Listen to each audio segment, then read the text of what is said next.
The majority of Yeah. people are disengaged. The majority of people rate the worst time of their day as their time with their bosses. So we have a whole bunch of boss holes running around as well. The majority, Dave, the majority. I hope I wasn't a bosshole. Were you a bosshole, Chris? I love that term. Yeah, I've never. I love that. Yeah, that might Can be you trademark that. That's in the episode title for sure. This is the Startup Different podcast. We're here to bust startup myths and give you the insights you need to help you reach your startup dreams. Today's guest is Catherine Bell, founder of the Awaken Company, and she's all about transforming how we think about business.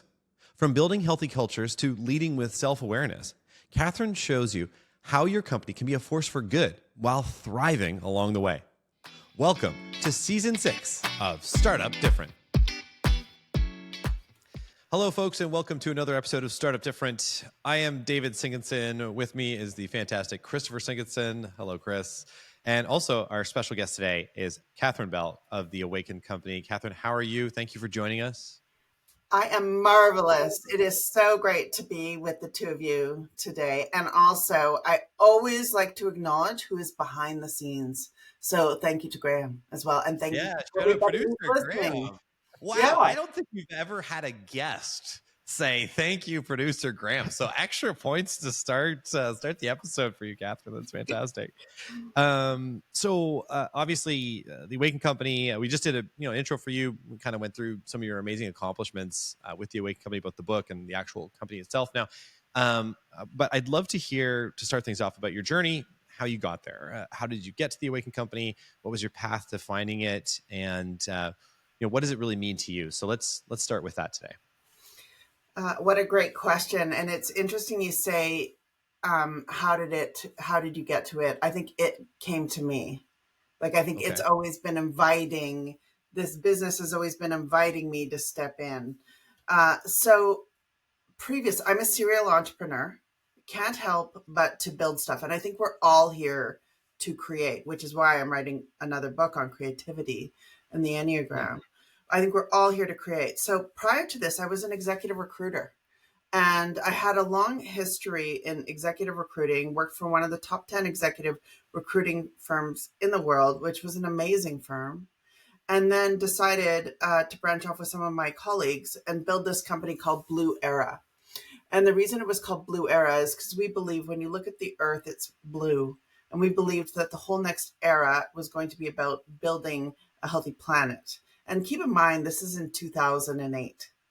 So 2008, we're thinking this way. And how do we do executive search in a radically, radically, radically different way? So we built this company, and it was an incredible, incredible company. We had so much fun doing it. At the same time, went to New York and was sitting in a dimly lit cafe, and a lightning bolt hit me through the top of my head and rippled all the way through my body. And figuratively. Yeah. Figuratively, not literally, figuratively. You're like 4 all of a sudden or something like that. No. And I was like, I'm to write a book called The Awaken Company. Okay. And I turned to my colleague, Carolyn, who also happened to go to Queen's, Dave. Oh, cool. And she's like, yes, you were to write this book. So the book and the company, in essence, found me. I did not find it. So I started to write. And at first, it was terrible. The book was absolutely terrible. I gave it to my business partners, and they're like, this is awful. It was a book on executive recruiting. And I knew I wanted Eckhart Tolle's publisher, Namaste, to publish it, because I think business is a force for good. And I think the only way we're going to solve the challenges that we face are through organizing differently. And like your book, start up differently, right? So, and so I started to write this book, and tapped on, knock, namaste. Will you publish this book? No. And then eventually they said, yes, we will publish this book. We think it does represent the consciousness of organizations needed for this time. So the book was published in 2015. And at the same time, we were building Blue Era. It became a Profit 10 in Alberta, Profit 200 in Canada. And we successfully sold it to DHR. And at that time, I became, when you birth a business, it's like birthing another baby. I became like a grandma. And I'm like, they don't need me. So then I'm like, okay, they can, and my business partners are all still together. And the organization has left the culture alone because it was so healthy. So then created Awaken Company, and now we consult to organizations on how to create healthy cultures and do executive development. And the thing I would like people to remember, if you look at our logo, Dave, it's like a drop of water. And when we awaken ourselves, that drop then ripples out into the world. We awaken our relationships, our teams, our organizations, our communities for the good. And I think everybody can be an absolute catalyst for awakening. And I think we're in a great time right now of change. Hey, we're taking a short break to tell you some exciting news. Chris and I wrote a book. Surprise! It's called Startup Different, the myth-busting blueprint for your multi-million-dollar business, and it's available now. Like our show, we're trying to pay it forward to our fellow entrepreneurs. The book busts 33 business myths, tells some of our most hilarious stories, and gives you many of our best tools to build, scale, and exit your business. You'll find the book on all major online retailers, including Amazon. Check it out. We think it's pretty great. And now, back to the show. I want to hone in on something you said there that I found really, really interesting, which is business as a force for good. And I feel like when, if you go on social media, I think broadly speaking, there's a lot of skepticism of business in general, certainly for-profit industries in particular, which is obviously the overwhelming majority. And I wonder, I don't know how to tackle this, but how do you feel about people who are kind of like, no, business is just out there to take advantage of people, or capitalism, sort of in its worst format is kind of like what we live in now? Like, because you're obviously such a positive person, like you can feel your energy. And I wonder, like, how do you deal with that kind of skepticism? Were people skeptical of you? Do you run into this? Like, how do you feel about that?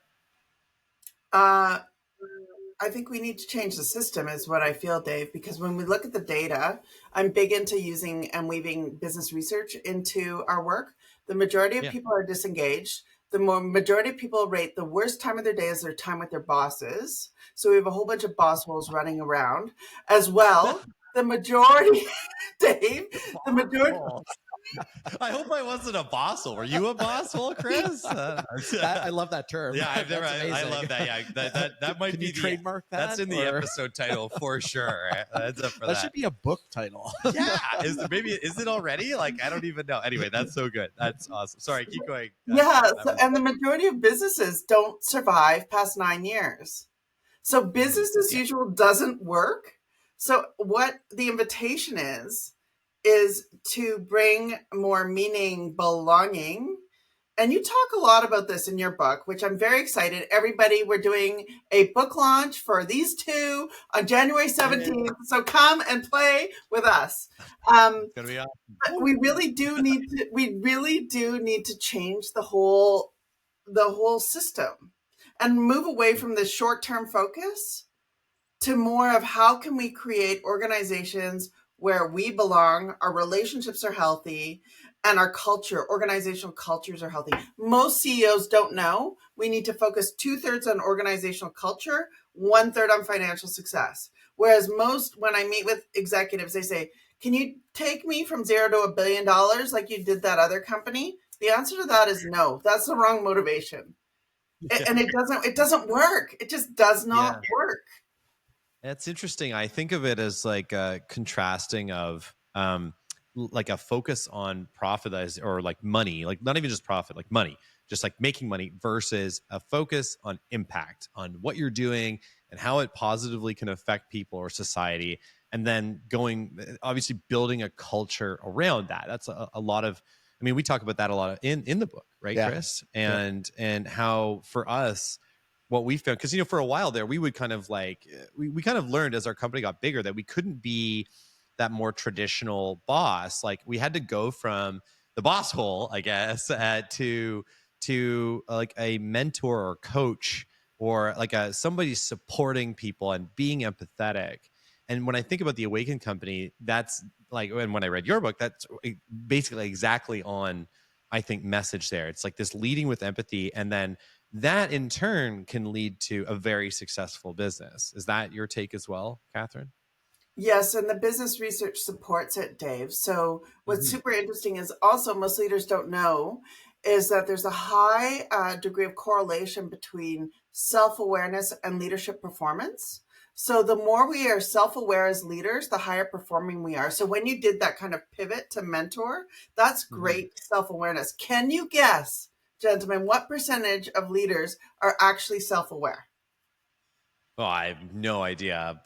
Let's go. I mean, I'm going to be pessimistic, I guess. Here's like 40%, 30%. I'm gonna say 20. 20. Oh, you're going even lower. Yeah. Going low. What is it? So according to HBR, it's 10 to 15% of Oh, leaders even are lower. Wow. self-aware. So this is one key that like everybody can apply. Like become more self-aware, use the Enneagram, have a personal vision. Like we talk about organizational vision, but most people don't even have personal visions. So like we need personal visions to create self-awareness. Know the Enneagram, have personal aims, do mindfulness practices. Like there's simple little things, but yet we don't, there's like a knowing doing gap. Jeffrey Pfeffer speaks of this a lot. It's really important to mind that knowing doing gap as leaders. Let's talk more about that. What is the knowing doing gap? So we know what we need to do, but we don't do it. No, okay. So in terms of a leader, it would be, for example, Do as I say, not as I do. Yeah, exactly. Yeah. Totally. And it's interesting. it's interesting because we think leaders have to be perfect, and that's so not true. Like I've made so many mistakes. I used to always, when I'd have a meeting with our development team at the end of every day, and I would go out of my way to show the mistakes I had made throughout the day and what I had learned from them. And I would always say to our staff, I made this mistake. You can avoid this mistake because you see that I made it. Now you can learn from it without having to make that mistake. I think that's a real key to showing vulnerability. Shows that it's okay to make mistakes, and is really an important part of, I think, a healthy culture where you can build that psychological safety. And I think particular for even for developers, like that's a really, like, it's both a science and an art, you know, being a software developer. And I think that, you know, if you don't have that environment of psychological safety, it can be extremely challenging. I think you may definitely make more mistakes, and I think your quality of your output is less. Yeah, or you know, you're like you have to make mistakes as a developer because that's how it works. Like you write code, you try and run it, it doesn't work. Right. You get an error. The error message. You kind of keep working through it. So you have to really embrace those errors as learning opportunities. And it's tough because some people don't have that mindset out of the gates. You know, they have to learn that. So, Catherine, let's switch gears here for just a second, because you know you're making me think of. So you had this Blue Era. Obviously, it was tremendously successful, and you did obviously a lot of this consulting, and it was a lot of these principles that we're talking about here today. This culture building, empathy, the bosses who care kind of thing. So, do you have any like experiences during that consulting where it just, and the reason why is as it'd be kind of funny to hear this now, is like where it just didn't land. You know what I mean? Because I think for me, I think a lot of these principles is now quite intuitive. You know, what kind of boss do you want to have, and try to become that? And a lot of that is, again, through these like humility and self-reflectiveness and these important principles. But do you have any circumstances where they're just so caught in the old way of doing things, this like top-down management style, or maybe they're a total like, you know, stereotypical alpha or anything like that? Like, yeah, you must have some crazy stories. Well, I have lots of crazy stories, and this one I will use myself as an example of the alpha. Okay. So Cool. myself as the alpha. So get into it. Get into the boardroom, strat planning session. We're all sitting around, you know, the mahogany table. The whole team's there, and I'm like, team, here's our vision, and they're all like, okay, Kath. Yes, Kath. And then I'm like, okay, great. The team's got the vision moving right along in our agenda. And we brought in a consultant from Denmark to work with us because no one in North America was doing what we were doing. And the first question he asked the team is, what's the vision? And nobody knew. Yeah, exactly. Nobody knew. I cried myself to sleep at night. It was terrible. It was absolutely, Dave, it was a disaster, really a disaster. And That's I learned fascinating. Like, please. Yeah, I learned something that Margaret Wheatley says, which is people support what they create. And I truly believe that. And we must see this in software development. We need everybody's voices at the table. And so from that strategy session, we then went on and we created a vision together. And now I help teams do that and share this with CEOs, because CEOs often think we can dictate, but we cannot. That's not the best. It's not wise. And it's so alpha. I wonder why that is, because I definitely experienced. So like I wasn't always an entrepreneur. Like I worked at Bell Canada, and I remember kind of that. This is our vision strategy session where you're just like, that's just sort of sprung on you one day.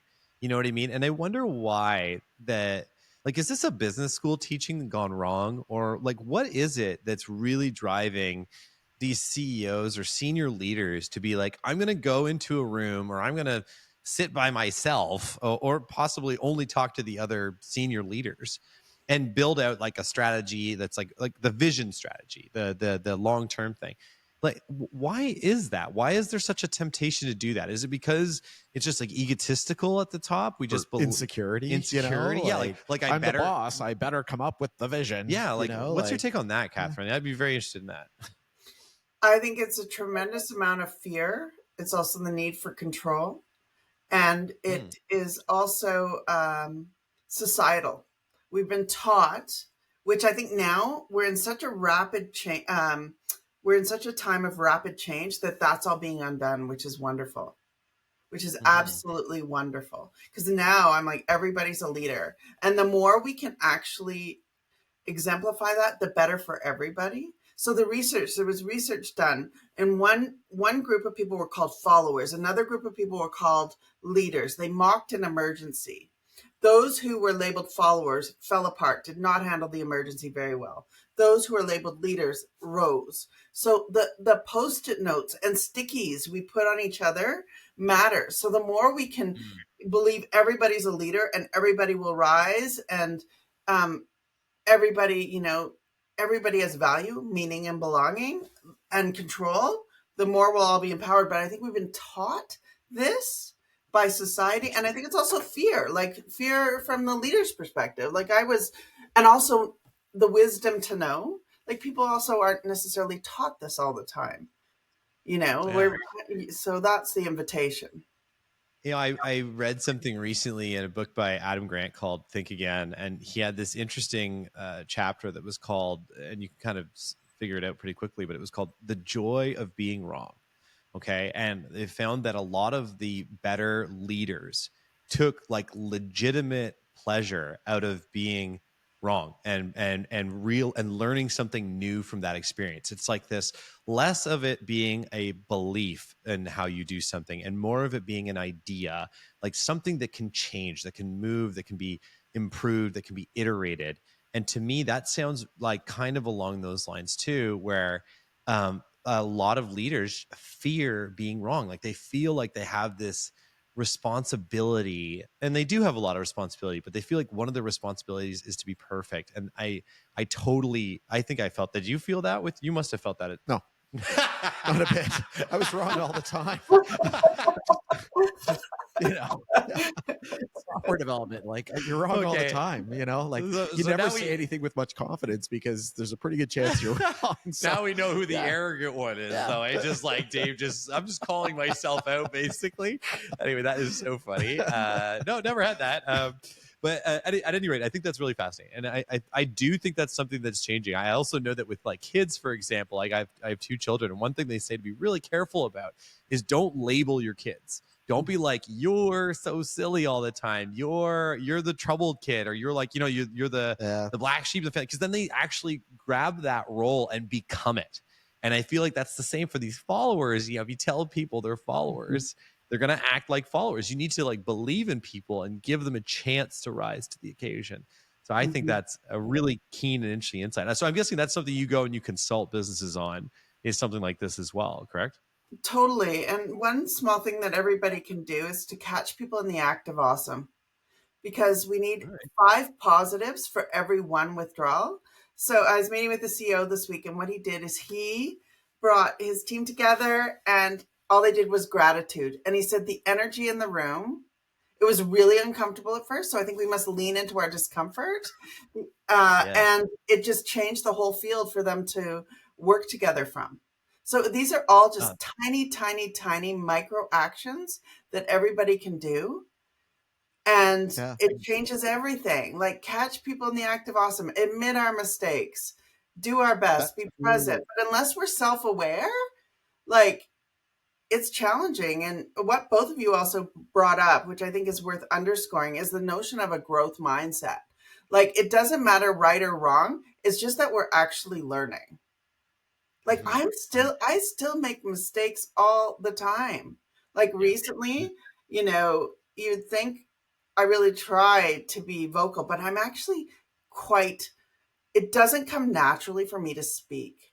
So, yeah. I don't get that vibe at all, by the way, but you seem like a pretty natural person. I don't want to lose one thing you said there, though, really quick before when we come back to that, but you said it was at 5 to 1. 5 to 1 ratio. Yeah. Because actually, Kristen, you got it wrong all these years. Well, we've always been working on the theory that, like, if we had one bad thing happen, we needed 3 good things to kind of like even it out. But you might be right. That might actually be 5, because with our 3, we would go overboard on trying to celebrate small wins to make them feel better, to try and forget about those setbacks that we had. I think that's so wild, though. I've never heard anyone else actually like say that. Like I don't know if you noticed, but when you said that, Chris kind of went like, both of us kind of reacted because we're like, oh wow. And that's just really fascinating. So I think that's also a really important learning for the folks at home here. With your business, you're going to have those crazy ups and downs in your startup. Those negative ones are going to bite. They're going to bite hard. And I think it's important, though, to reinforce those wins, even if they're small, to help you kind of get out of that valley of maybe not feeling so confident about what you're doing. Now, Catherine, I think you were getting into, though, a story as well about how, at least around your talk, like, it doesn't come natural to you to speak, even though I don't get that vibe at all. And this was some sort of mistake. I love, let's pile on the mistakes. What was this mistake you made? Let's champion mistakes tonight. So before I get to the mistake, let's talk about what you two brought up, because it's super, super important and needs to be bolded. We have about 60,000 thoughts a day. 85% are repeating, 95% are negative. So, right? Right? So once we know that, we need to think about and consider what kind of atmospheres do we bring into ourselves and then into all of our relationships, our work relationships, our family relationships, etc. Because once we have, again, it's this awareness. Once we have awareness, we can do something with it. So one major hack we can do is notice our thoughts, pay attention to what is positive, because we'll be defaulting to the negative, and to hijack that, so that we can actually be more creative and create and be more loving, more powerful, and more wise. So I think that's also super important. So in our relationships, we need 5 to 1. And we need to be very mindful of our thoughts and to be feeding ourselves good thoughts, because our default is negative, and that's biologically wired. So we're no longer kind of hunting for food typically. So let's improve our thoughts and use this tool called AI to get more creative and get more empowered by literally thinking differently. Okay, the story. I think we all need to lean into where we're uncomfortable. And for many years, I didn't. What I'd do is I'd give speaking notes to other people so they could speak my words. And what I realized, it's actually... It's just like, but it's actually been through me working with finding my voice and knowing that it matters, that I've actually grown in a huge way, instead of just sitting in the background and guiding conversations, like taking a stand. And I think that often, like, it's been a lot of work and quite a journey to get there. But I would invite people, because speaking can be really uncomfortable. And we need to invite people who maybe aren't as comfortable to lean into that discomfort and just experiment and try and risk the fear of rejection, because it matters what we have to say. So I would invite everybody into that. Yeah, I'm hesitating to say anything after this because I know Chris speaks a lot less. I was like, maybe Chris will use this as an opportunity to say something. This is why we're a good team, is that Dave likes to speak, and I'm a little more like you were. I may have to lean in on my voice as well. So we don't have a ton of time left. So I want to get to, because obviously you've had an amazing career. You've had such success, and you're still in your career, obviously, but you're doing fantastic. And I guess you've learned a lot of lessons. Obviously, a lot of it is around culture and empathy and humility and mindfulness and all these other important things. And I wonder if you're going to give one piece of advice to any startup founder listening today, either aspiring or current, what would that be? What do you think is like the really the big one takeaway that you'd want them to have? I would love startup founders to know that life is more like a harmony, an orchestra, than getting to the goal line. And what do I mean by that? I'm a mom. I've built multiple organizations, serial entrepreneur, and a mother, and in our community, and teaching at Queen's University, and writing books. And life is more like like an orchestra, a harmony, than it is just a solo act. And the more we can integrate from different parts of our lives, the better for our business. Because That's we can be awesome. more compassionate, more loving, more wise. Whereas people say you can't do it all. That's true. You can't do it all in the moment. And over time, you can do it all. So now, for example, I'm an empty nester. The business is growing and flourishing again. So just to know that the cadence and tenacity, I can't tell you about the importance of tenacity, of sticking to it. Mm-hmm. And just, if you believe in something, there's typically, where there's a will, there's a way, and context is always giving us clues. And are we awake and alert in ourselves, in our relationships, in our teams, and also to the planet, to the earth? That's awesome. That's awesome. That's a great piece of advice, I think, for just about everybody listening today. And Catherine, I guess one last thing is, where can people learn more about the Awaken Company? Where can we find you? awakenedcompany.com, and please find me on LinkedIn and link me in, and please come to our book launch for these two on January 17th. I'm so excited to host them. And also, wait, Chris, are you invited to that? Well, Dave, it was originally you and I. Chris, you're welcome, of course. Yes, he's coming. He'll be there. He'll be there for sure. But anyway, thank you so much. Catherine, is wonderful as always talking to you. Folks, that is another episode of Startup Different. Thanks so much for joining us.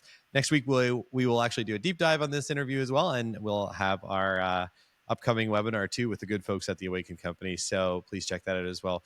Thank you so much, and we will see you next week.